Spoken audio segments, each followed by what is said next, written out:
does a Decent V60 taste different or better than doing it by hand? So yes, so I was just trying to allude to that in that I think in my experience, even when I'm going out to cafes or doing it myself, I find that it's very hard to get that high extraction yields, especially at home when you may be doing it from a kettle, your regular kettle.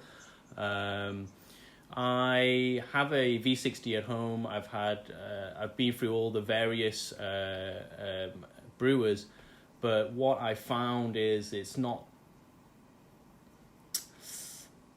I guess I was very humbled when doing hand brew in that I was thinking, oh, it's the equipment I was using and not myself, and I think that's what is very eye opening when you're coming to coffee, in that the variables you see or can take hold of really affect the way the coffee brews.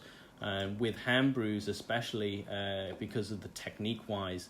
And that's what I said at the start. It's very dependent on what you choose and how you brew it, and the recipe you use will dictate how good of a brew you do.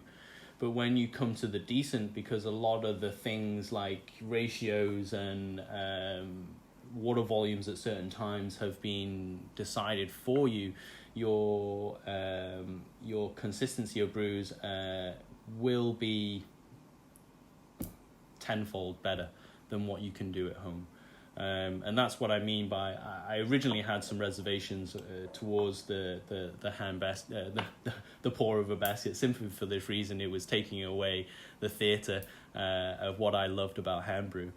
But after a few brews with some of the colleagues at Decent, Hannaford especially, it just, you know, I can't make a better brew consistently, and that's what it is at the end of the day. I feel I could, but the amount of effort involved in getting to that point, it's much easier to utilize the DE1 and technology to help you in getting a better cup.